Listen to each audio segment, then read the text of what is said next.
ରାତିରେ ଲୋକ ଯେତେବେଳେ ବାହାରେ ସାଧାରଣତଃ ଦୁର୍ଦାନ୍ତ ଅପରାଧୀ କି ଭୟ କରେ, ଡ୍ରଗ୍ସ ମାଫିଆକୁ ଭୟ କରେ, କାହିଁକିନା କିଏ ଛିନତାଇ କରିବ କି କ'ଣ କରିବ ଏବଂ ସେ ତାର ଶିକାର ନ ହେବା ପାଇଁ ସେ ଯାଇ କେଉଁଠି ପହଞ୍ଚେ ନା ଥାନାରେ ପହଞ୍ଚେ। କିନ୍ତୁ ଏଠି ସମ୍ପୂର୍ଣ୍ଣ ଉଲ୍ଟା, ଏଠି ରକ୍ଷକ ଭକ୍ଷକ।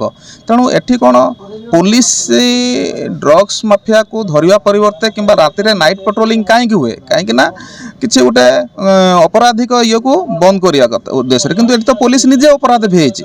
ତେଣୁ ଯିଏ ଅପରାଧ ଯଦି ବାଡ଼ ଯଦି କ୍ଷତ ଖାଇବ ତାହେଲେ କହିବା କାହାକୁ? ତ ସାଧାରଣରେ ବର୍ତ୍ତମାନ ଚର୍ଚ୍ଚା ଏବଂ ପ୍ରଶ୍ନବାଚୀ ପୋଲିସର କାର୍ଯ୍ୟକଳାପ ଉପରେ। କାରଣ ଗୋଟେ ପିଲା ତାର କଳାକାର ଜଣେ ସେ ତାର ଯେଉଁ ତାର କାମ ସାରି ଫେରୁଥିଲା, କଳାକାର ମାନେ ତ ସାଧାରଣତଃ ରାତିରେ ପ୍ରୋଗ୍ରାମ ସାରି ଫେରନ୍ତି, ସେ ଫେରୁଥିଲା। ଯଦି ବି କିଛି ଗୋଟେ ଘଟଣା ଘଟିଛି ପୋଲିସ ତାର ତଦନ୍ତ ପ୍ରକ୍ରିୟା ହିସାବରେ ତାକୁ ଥାନାରେ ଅଟକ ରଖିପାରିଥାନ୍ତା କି ଯାହା କିଛି ତାର ପ୍ରୋଗ୍ରେସ୍ ଅଛି ସମ୍ବିଧାନ ହିସାବରେ କରିପାରିଥାନ୍ତା। କିନ୍ତୁ ସେ ଅଗଣତାନ୍ତ୍ରିକ ହିସାବରେ ଯେଉଁ ବାଡ଼େଇବା ଏବଂ ତାକୁ ମାଡ଼େଇକି ମୁର୍ମୂଷ ଅବସ୍ଥାରେ ପକାଇଦେବା ଏବଂ ତାକୁ ନେଇକି ମେଡ଼ିକାଲର ପୂରେଇକି ସହି ଚିକିତ୍ସା ନ କରାଇବା ଏବଂ ତାର ପରିବାରକୁ ଇନଫର୍ମେସନ୍ ନ ଦେବା, ଏସବୁ ଅତ୍ୟନ୍ତ ଦୁଃଖ ଏବଂ ପରିତାପର ବିଷୟ। କାରଣ ରାତିରେ ଲୋକ ଯେତେବେଳେ ବାହାରେ ସାଧାରଣତଃ ଦୁର୍ଦାନ୍ତ ଅପରାଧୀ କି ଭୟ କରେ, ଡ୍ରଗ୍ସ ମାଫିଆକୁ ଭୟ କରେ, କାହିଁକିନା କିଏ ଛିନତାଇ କରିବ କି କ'ଣ କରିବ ଏବଂ ସେ ତାର ଶିକାର ନ ହେବା ପାଇଁ ସେ ଯାଇ କେଉଁଠି ପହଞ୍ଚେ ନା ଥାନାରେ ପହଞ୍ଚେ। କିନ୍ତୁ ଏଠି ସମ୍ପୂର୍ଣ୍ଣ ଉଲ୍ଟା, ଏଠି ରକ୍ଷକ ଭକ୍ଷକ। ତେଣୁ ଏଠି କ'ଣ ପୋଲିସ ଡ୍ରଗ୍ସ ମାଫିଆକୁ ଧରିବା ପରିବର୍ତ୍ତେ କିମ୍ବା ରାତିରେ ନାଇଟ୍ ପାଟ୍ରୋଲିଂ କାହିଁକି ହୁଏ? କାହିଁକି ନା କିଛି ଗୋଟେ ଅପରାଧିକ ଇଏକୁ ବନ୍ଦ କରିବା କଥା ଉଦ୍ଦେଶ୍ୟରେ। କିନ୍ତୁ ଏଠି ତ ପୋଲିସ ନିଜେ ଅପରାଧ ବି ହେଇଛି।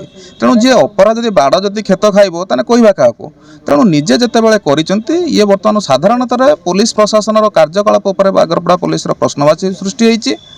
ଏବଂ ବର୍ତ୍ତମାନ ଯେଉଁ ଦୁଇ ଜଣଙ୍କୁ ନିଲମ୍ବନ କରିଛନ୍ତି, ଏସ୍ପି କହିଥିଲେ ଯେ କ'ଣ ଆମର ତଦନ୍ତ ପରେ ନେବୁ, 2 ଜଣ କଲେ କିନ୍ତୁ ଆଉ 4 ଜଣ କୁଆଡ଼େ ଗଲେ କି ନହେଲେ ଆଉ 2 ଜଣ, ସମୁଦାୟ 4 ଜଣ ସେ ପୀଡ଼ିତା ଯିଏ କହୁଛି। ତେଣୁ ଆମେ ଯେତେବେଳେ ଗୋଟେ ପ୍ରୋବ୍ଲେମ୍ ହୁଏ ପୋଲିସ କ'ଣ କରେ ନା ସମସ୍ତଙ୍କୁ ଗିରଫଦାରୀ କରେ। ଏଠି 2 ଜଣଙ୍କ ପ୍ରତି ଗୋଟେ ନ୍ୟାୟ, ଆଉ 2 ଜଣ କୁଆଡ଼େ ଗଲେ? ଯଦି ଏ 2 ଜଣ ଚୁପଚାପ ଛିଡ଼ା ହେଇଥିଲେ ତାହେଲେ ଏମାନେ କ'ଣ ରାଜସାକ୍ଷୀ ହେବେ କି? ତେଣୁ ଏ ସବୁ ଗୁଡ଼ିଏ ପ୍ରଶ୍ନବାଚୀ ଏବଂ ଯଦି ତାଙ୍କୁ ନିଲମ୍ବନ କଲେ ଏବଂ ଅନ୍ୟ 2 ଜଣ ସ୍ୱୀକାର କରୁଛନ୍ତି ନାହିଁ ସେଇ 2 ଜଣ ଦୋଷୀ, ତାହେଲେ ତାଙ୍କୁ ବହିଷ୍କାର କରିବା ଉଚିତ। ନା ଏଠି ବହିଷ୍କାର ହେବେ ଯଦି ନିଲମ୍ବନ ହେବେ ନା କିଛି ଦିନ ପରେ ପୁଣି ରିଇନଷ୍ଟେଡ୍ ହେବେ, ଇଏ ସବୁ ସାଧାରଣତଃ ଜନସାଧାରଣରେ ପ୍ରଶ୍ନବାଚୀ ହେଉଛି ଚା ଖଟିଠାରୁ ଆରମ୍ଭ କରି ବଜାର ଘାଟରେ। ହଁ, ଆରେ ଆମେ ମାନବାଧିକାର କର୍ମୀ ହିସାବରେ ବହୁତ ବାର ଏ ବାବଦରେ ଦୃଷ୍ଟି ଆକର୍ଷଣ କରିଛୁ। କିନ୍ତୁ ପୋଲିସ ଏଇଥିପାଇଁ ଭ୍ରୂକ୍ଷେପ କରୁନି ଏଇଥିପାଇଁ ଯେ ତାଙ୍କ ଉପରେ ଆଖି ଦୃଶିଆ କାର୍ଯ୍ୟାନୁଷ୍ଠାନ ହେଉନାହିଁ। ଯଦି କାହା ଉପରେ ଗୋଟେ ଆଖି ଦୃଶିଆ କାର୍ଯ୍ୟାନୁଷ୍ଠାନ ହୁଅନ୍ତା ତାହେଲେ ଏସବୁ ସମସ୍ୟା ଆଉ କେବେ ଉପଜନ୍ତା ନାହିଁ। ହଁ, କ'ଣଟେ ଟିକେ ହେଲା ସାମ୍ବାଦିକ ବନ୍ଧୁମାନେ କିଛି ସମାଜସେବୀମାନେ ସ୍ୱର ଉତ୍ତୋଳନ କଲେ, ସେ ଥାନାରୁ ଡାକିଣ ହେଡ଼କ୍ୱାର୍ଟର ବସ, ହେଡ଼କ୍ୱାର୍ଟର କରିକି ଟିକେ ଟ୍ରାନ୍ସଫର କରିଦିଅ। ସେମାନେ ତାପରେ ତାଙ୍କର ଦରମା ଫରମା ସିଏ ତାଙ୍କର ଠିକ୍ ହିସାବରେ ଗଭର୍ଣ୍ଣମେଣ୍ଟ ସାଙ୍ଗରେ ଇଏ କଲେ ଏବଂ ତଦନ୍ତ ଗୋଟେ ଇନକ୍ୱାରି କରାଇଦେଲେ, ଇନକ୍ୱାରିରେ ତାଙ୍କୁ କ୍ଲିନ୍ ଚିଟ୍ ଦେଇଦେଲେ। କିନ୍ତୁ ଯଦି ଜଣେ ଆକ୍ଚୁଆଲି ରକ୍ଷକ ହେଇକି ଭକ୍ଷକ ସାଜେ ଏବଂ ତାର ଯେଉଁ ଭାଉଲେସନ୍ କରୁଛି ତାର ଯେଉଁ କୋଡ୍ ଅଫ୍ କଣ୍ଡକ୍ଟକୁ, ତେଣୁ ତାକୁ ସେହି ହିସାବରେ ଆଖି ଦୃଶିଆ କାର୍ଯ୍ୟାନୁଷ୍ଠାନ ହେବା ଦରକାର। ଦେଖନ୍ତୁ, ଯଦି ଖଜୁରୀ ଗଛର କି ଗୁଣ ଗାଇବେ ମୂଳରୁ ପାହାସ ପାହାସ, ଆମେ ବର୍ତ୍ତମାନ ପୋଲିସର ଯେତେବେଳେ ଟୋଟାଲ ଡିପାର୍ଟମେଣ୍ଟକୁ ଆମେ ସମସ୍ତଙ୍କୁ ତ ଖରାପ କହିପାରିବା ନାହିଁ, କିନ୍ତୁ କିଛି ଲୋକ ଅଛନ୍ତି ଯେଉଁଟାକି ସମସ୍ତେ କାହିଁକି ଲୋକମାନେ ଚିନ୍ତା କରିଦେଲେଣି ଆମେ ପଇସା ଦେଲେ ନ୍ୟାୟ ପାଇବୁ।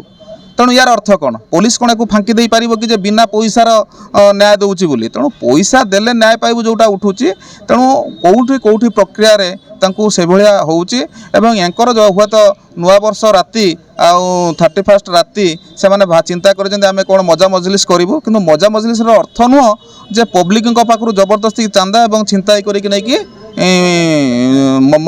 ମଜଲିସ୍ କରିବା। ତେଣୁ ଏମାନଙ୍କ ଉପରେ ଆକ୍ଚୁଆଲି ସେ ଯେଉଁ ASI ଜଣେ, ଏମାନେ ତ କନେଷ୍ଟବଳ କଥା, ତୁମକୁ ଯେଉଁ ଅଫିସର ଦେଲା କେମିତି ତୁମେ ପାଇଲ, ଆକ୍ଚୁଆଲି ପାଠ ପଢ଼ିକି ପାଇଛ କି କ'ଣ ପାଇଛ? ତେଣୁ ସେଇ ASI ମହେନ୍ଦ୍ରଗିରି ତାର ଏକଦମ ତାକୁ ବହିଷ୍କାର କରିବା ଉଚିତ। କାହିଁକିନା ସେ ଜଣେ ଅଫିସର, ତାଙ୍କ ନିର୍ଦ୍ଦେଶରେ ଏମାନେ କାମ କରିବା କଥା। କିନ୍ତୁ ତାଙ୍କ ଉପରେ ତାଙ୍କର ମାନବିକତା ନାହିଁ ଯେ ସେ ମେଡ଼ିକାଲରେ ତା ପରିବାରକୁ ବି ଟିକେ ଖବର ଦିଆଯାଇନି ଯେ ସେ ଏମିତି ଇଞ୍ଜୁର୍ଡ ହେଇକି ପଡ଼ିଛି। ତେଣୁ ଏମାନଙ୍କ ଉପରେ ଦୃଢ଼ କାର୍ଯ୍ୟାନୁଷ୍ଠାନ ନେବା ଉଚିତ।